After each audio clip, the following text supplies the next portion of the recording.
First off, thank you, 1 Million Cups, for having me. Thank you to the Innovation Hub for hosting, and thanks all of you for attending. I'm here on behalf of NextGen Code Company. So who am I? You can see me there or right here. My name is Jess Davis. I grew up in Houston, Texas. I completed my undergraduate degree here at Texas Tech. I spent about 4 years gaining professional experience in the Permian Basin, and then I returned to Texas Tech to attend the STEM MBA program, which I just finished in August. I am the Director of Business Consulting and Head of Client Development for NextGen, as well as one of the co-founders. So what is NextGen? NextGen is a technology consulting company.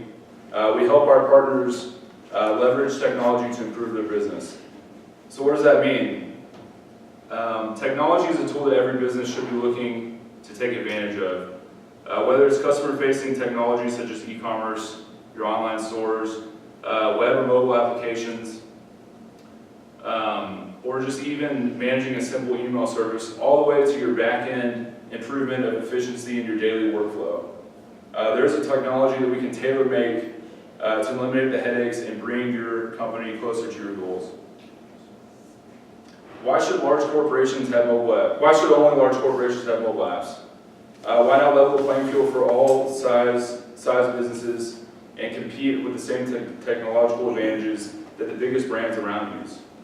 As we advance further into new technology and coding techniques, these types of technologies are not only afforded by only big business. So I still don't understand what you guys do. We're a technology consulting firm. We're called a code company because we bring businesses into the future with high-tech code and code-related solutions. But I don't want consulting. If you know exactly what you want, that's great. We're happy to help you build a mobile app that you want, and we can help you with whatever aspect of the project that you need. Why are we better than anyone else? We use the latest technology, and we're always looking ahead to make sure that our products last. A large portion of why we stand out from other developers is that we dig deep into our clients' problems, what their goals are, and how they will measure success of the products that we give them. This is the most valuable information that we can gather before starting a project. We want our clients to be educated on why we're coding a certain way and what the trade-offs are for each type of code. We view all of our clients as partners. We like to maintain relationships with them to ensure that their products are being used properly. That way they can get the maximum value out of it. So our journey, so as I said before, I recently completed the MBA program here at Tech. During that time I met my business partner, Tyler Holden. He had already started a previous business venture where he developed a social media music platform. And so he has a very vast knowledge of coding and software development. He introduced me to his business partner with that previous venture. He also has a very vast knowledge of coding and software development. We both expressed interest in starting a company, so we wanted to align our business knowledge with our technological experience to create game-changing business solutions. So what are we doing now? The company was founded in February 2018. We've worked on a wide variety of projects.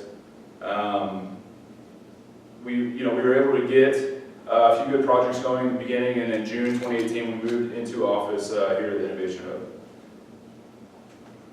Hub. So what obstacles do we face and how do we overcome them? A big obstacle that we see is finding developers. The Lubbock community is not very it's not very populated with software engineers. A lot of that happens in Dallas or in Austin, obviously California. So what we want to do is we want to bring in people with basic coding skills, teach them, give them experience, and develop them to the top level that we code our products in. Contract negotiations are a big issue. We're often approached by clients that have these great business ideas, but they have no actual funding for the ideas, so they always offer equity in the company. This is a problem with us because we know we can generate something good, a good product, but we have no knowledge of their capability to market it or sell it. So really you're kind of in a situation where you're doing a lot of work for free that who knows if it'll pay off. So what we like to do to overcome that is say, hey, the equity you want to offer us, see if you can find some investors to fund your development of the product. Residual income right now, it's starting off. That's kind of an obstacle that we're facing.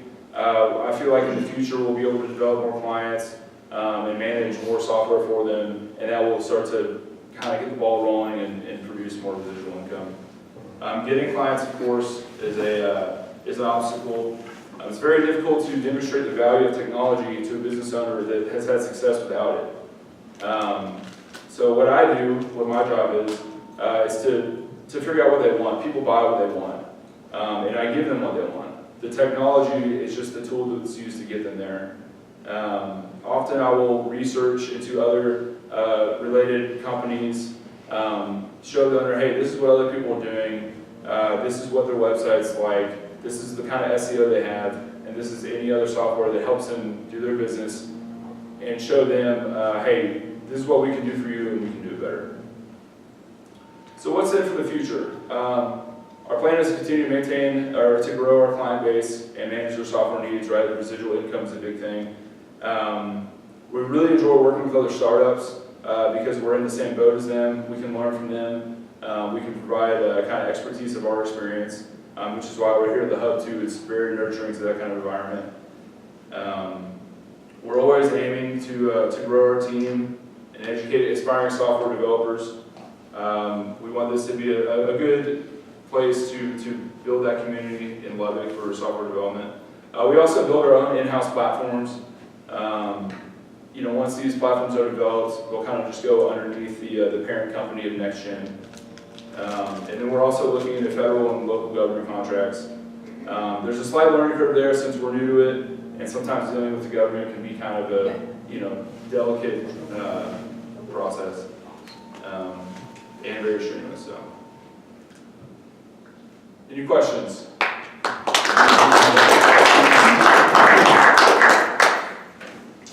I got it. So, less a question and more of a maybe point you in the right direction for development, scouting, and stuff like that. You aware of the Lubbock Software Developers Club? Yes, I think so. Okay. So I think someone in our company is. Okay, so I would encourage you to be involved in that. There's weekly meetings. In fact, there's one this evening. It's at Free Job Mate in Cardinals. Is it Cardinals? Yep. Over there at just on the South Loop by what used to be Platinum Bank, is now AIM Bank. And we also have, thanks, Troy. We also have monthly meetings where someone will give a presentation about a given technology or something like that.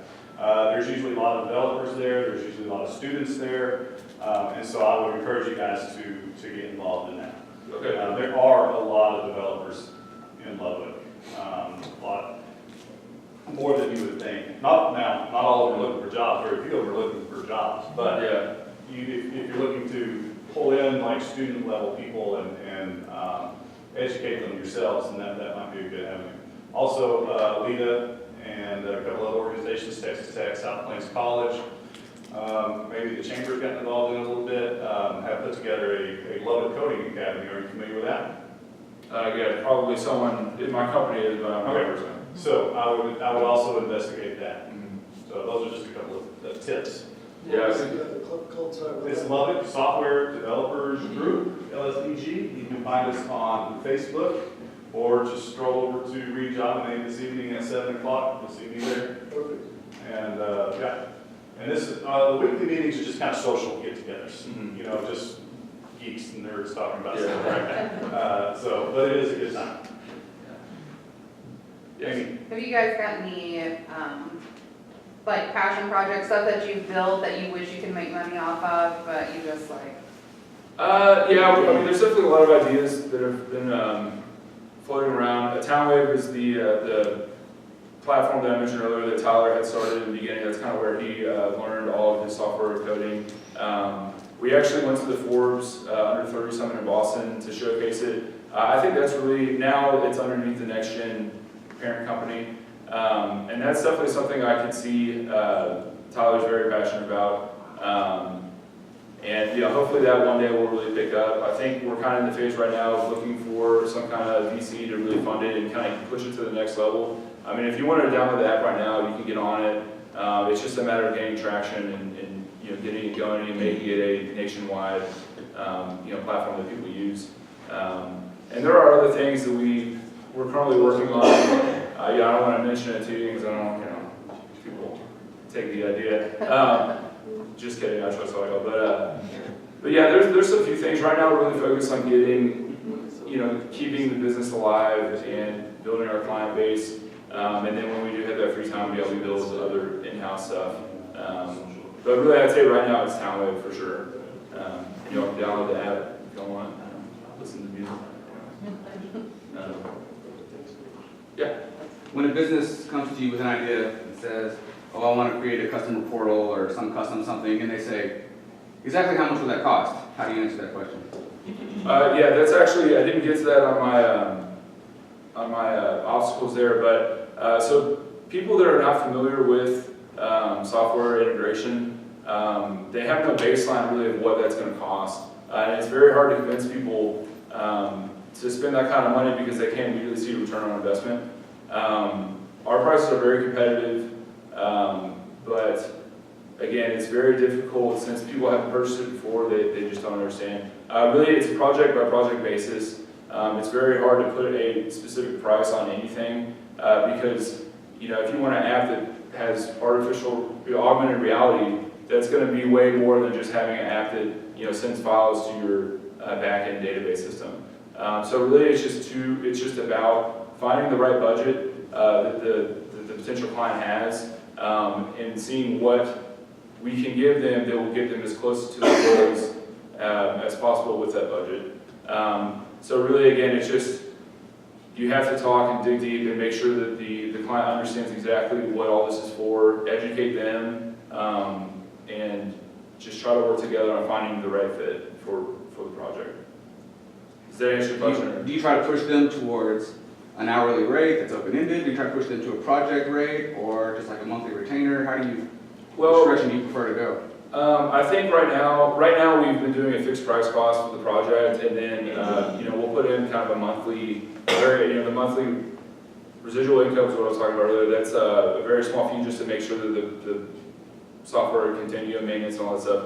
But yeah, right now it's fixed price cost. I feel like clients are more comfortable with that because they know exactly what the budget is, and because doing an hourly rate can be very expensive, especially if we run into some kind of issue that takes us longer than expected. So I feel like right now it's more fair to the clients to give them that fixed price cost. So, how would you, if you were purchasing software, how would you want to see, I guess, the price lined up? I asked you these questions because I'm in the same business down in Midland. And Okay. These are kind of the $1 million questions. Yeah. Well, it's very difficult. I mean, at least right now, and again, we have a good idea of what we're doing, what our goals are, but we're still very young, and we're still learning a lot. Dealing with contracts and just outlining all the fine details of what is included in what they're purchasing is very difficult because you might have something set up and then down the road, it's like, oh, actually I want to change this to the color, I want to change this to the font, and it's like, hey, we have already agreed on this. It's very difficult to make those changes once everything's hard-coded, then we have to completely redo it. And so things like that just have to be discussed. That's why you really have to dig deep beforehand and understand, hey, this is the goal we're all trying to achieve, and this is how we're going to get there. And then, yeah, fixed price just always seems the easiest because I would hate for someone, especially if I'm trying to build a relationship with them, if we send them a bill that's way over what they thought it was going to be just because we did it hourly, it would really hurt that relationship. So, yeah. So what have you done in terms of looking at government contracts? Anything? There was a couple months ago, we really were going after it because if you go on the fedbiz.com and you look at some of these contracts that are awarded, they're very rewarding. You see some of these simple applications, and people are getting paid out, millions of dollars to build it, and we see stuff like that all the time. We say, man, this would be, not easy, but we are very capable of doing this. So why not try to go after that kind of business? And then once you kind of go into it more, you realize, hey, there's a lot of stipulations that you have to follow. And there's reasons why these companies get awarded, obviously because they're proven and the government knows, hey, these guys have the resources to do it. We're a small business, startup, so there are some advantages there, but it would take us to really partner with someone else to front run the project, and then we would kind of be a subcontractor of that. And we've looked into some other software to help us find, the right projects. But it's the price on those other softwares to kind of assist you with getting government contracts are way over our budget. Not to say if we use those software and then we landed one project, it would completely cover it all, but we just don't know yet. So I'm sorry to interrupt. Have you looked at any of the ecosystem resources that are available to you in terms of government contracting? I'm sorry, what resources? Ecosystem resources, like, I'm going to proselytize for the SBDC again. Yeah. Over at the Small Business Development Center, they have the PAC, Procurement Assistance Center. Mm-hmm. There's two guys in there, they're both vets, and they will basically help you to get government contracts. The person to tell it. Okay, great guys to know, and they're very helpful, and they want to see you get a government contract. Okay, because if you do, that helps them prove up they need to get their budget next year, right? Right. It's a win-win if you get a contract over there. I mean, and also they can sign you up for a free service that alerts you when there are contracts that you might be interested in. For example, your NICS code, your NAICS code is probably 541511. Yeah. Okay, you can get notifications based on that NAICS code. Mike just blew a fuse, didn't you? We're like, what? National Association of Industry Classifications. That part I understood. Oh, well, it's the same as mine, 541511. So Yeah. anyway. I'm proud to not know mine. I have one, I have no idea. Yeah. It's because we spent all summer trying to get government contracts. Yeah. We wrote So, all. yeah, and so if you really want to chase those, I would definitely go talk to those guys. You get something in your email every day that is 5 to 10 or 20, here's some government contracts that match what you told us you're looking for. Yeah. Okay, so. Wait, is that for federal and state? It's federal, state, Okay. city stuff, universities, really anybody that's out there contracting. If you have any kind of hub set up, like, obviously I don't think that you're a woman-owned business or minority-owned business or something like that, but. One of the owners is minority, so yeah. Right. Work that in. Okay, so there might be Whatever a way. advantage we can get, Yeah. Sure. That is an advantage. Yeah, get registered with the Texas Tech procurement system, get registered with any university procurement system. They're begging for hubs to give business to, right? Yeah, we actually are, we have done some work with Texas Tech, so we're in that procurement system. It's been a great help for us. I mean, the first thing I did was reach out to all my former professors and deans. I was very surprised at how receptive everyone was to meet with me. So that's a big thank you to Lubbock and Tech and Innovation Hub and just in general for everyone who wants us to succeed, it seems like, so it's a really help. Any other questions? What's your biggest need? Biggest need? Contracts, I can tell you that right now. Yeah, no, contracts, for sure. We're always trying to find new ways to get the word out. Obviously, in the beginning, it was just completely cold calling on people. Now we've kind of reached the point where we're starting to get a slow trickle of people actually coming to us. People have heard about us through just other referrals from some of our clients. But yeah, I would say, just good channels of people that know what they want, or know they want some sort of technology integration and just connecting with them. Another thing too, which I'm definitely going to look into is finding some other developers. Right now we've been looking through the Texas Tech, just the school to try to get that to fit those needs, but I'll definitely check out those other channels. So, but yeah, and then maybe to get some more traction on some of the apps that we currently have. So, How many developers do you have? right now there is five developers and then client development. So, Okay. so any kind of expert technology questions y'all have, direct them towards them. That's the way to do it. Any other questions? All right, so what can we, as the 1 Million Cups community, do for you? That's a very excellent question. Thank you for asking. Like I said before, finding those developers, we really want to nurture, or any way we can help out with those other programs and kind of nurture that software development community here in Lubbock. There's no reason why we can't have a strong. You look at those cities like Austin, and they're just exploding with technology. It really is the future. So there's no reason we can't have that here in Lubbock. And then again, spread the word. I'm always happy to talk to anyone. Or just tell me and I'll reach out to them. I have a few flyers here, just a little one-pager summary of what we do, and then of course my business cards. But yeah, any kind of software you might need, or you're just thinking about it, we're happy to provide some free consultations, kind of show you what we can do. Because really, I did not understand how much help technology, what is actually out there until I started working with all these guys. And it's almost endless the possibilities you can actually develop in software. So it's such a pleasure talking with y'all. I'm happy to be part of the community now, so thanks again for coming. All right, thank you.